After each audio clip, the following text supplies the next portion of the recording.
Kailangan ng tulong medikal.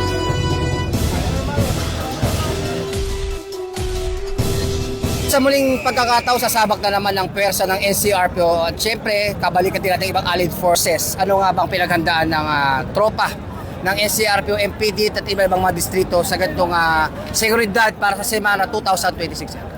Taon-taon ginagawa natin to, yung sabi nga natin, yung pagpapanatili ng kaayusan, security nung lugar natin.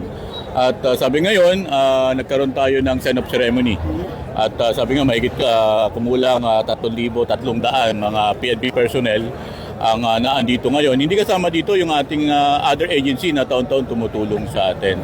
At sabi nga natin, nagpapasalamat tayo dahil bukod dito sa MPD, meron tayong mga kasama na ibang district. Nandyan yung Southern Police District, QCPD, EPD, NPD, at yung ating RMFB nandito rin. At sabi ko nga, malaking tulong dito sa atin. Tapos sabi nga natin, in-expect natin na kung ano yung dami nung nakaraang crowd, yung ating mga devotees na pumunta, ganun din yung inaasahan natin ngayon.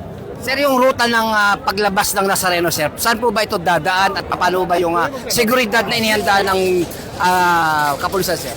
Meron tayong 11 segment kung saan bawat segment meron talaga tayong mga nakalatag na mga PNP personnel para magbantay ng daraanan ng prosesyon. Kung saan makikita natin, at saka ito na-post na natin ng maaga sa ating social media account, yung MPDPIO, at saka yung page natin ng Manila Police District, para maging gabay ng ating mga kababayan. Hindi lamang yung ruta, pati yung mga kalsadang isasara. Sabi ko nga, maging gabay ito ng ating mga kababayan, malaman nila yung mga paalala ng inyong kapulisan. Inaasahan natin dito yung ating mga kababayan, ito yung panahon ng pagninilay-nilay, pakita natin yung taas ng ating pananampalataya sa ating lumika. At nandito yung inyong kapulisan para mapanatili lang natin yung kaayusan, katahimikan at katatagan ng ating lugar. Taon-taon natin itong ginagawa, kung naitawid natin siya nung nakaraang taon ng maayos, inaasahan din natin may tatawid natin sa ngayong panahon. Po tayong 3,159 personnel na nakadeploy po dito sa event na to. Sir, of course, the Manila Police District, sir, nandito po. The RMFB, RHQ, sir, nandito rin po ang Northern Police District, the Eastern Police District, Southern Police District, and Quezon City Police District, sir. May mga allied forces ba tayo? Yes, sir. May mga allied forces din po tayo, sir. Nandito po yung mga EPR natin, sir. Emergency Prepared Response, sir. Mga team. BFP, BGP meron?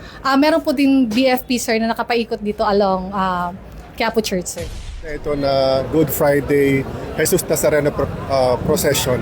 Hindi lang naman ang RMDO NCR ang naghanda. Pinapaghanda rin natin ng buong health service, ang lahat ng mga medical team ng mga district ng iba't ibang distrito ng NEMSQ. Naghanda kami at nakaposisyon kami sa mga lugar na kung saan ito yung mga crucial points para mabantayan natin ang kapulisan, kaayusan ng prosesyon at higit sa lahat sa mga nangangailangan ng tulong medikal. PNP Health Service sa pangunguna ng aming director, sa Police Brigadier General Portia B. Manalad, tumutulong kami at handa kami magbigay ng tulong sa ating kapulisan at ating mga kababayan. Kung meron silang mga nararamdaman during the procession, lumapit lamang sila sa area ng ating medical areas. Kasama namin ang EPR at ang volunteer groups ng medical component ng Quiapo. Lilingkod sa bawat Pilipino at magbibigay ng tamang impormasyon para sa tahimik at maayos na Pilipinas. Police News Network, alagad ng batas, tagapagtaguyod ng balitang pulis, sandigan ng mamamayan, patnubay ng katotohanan.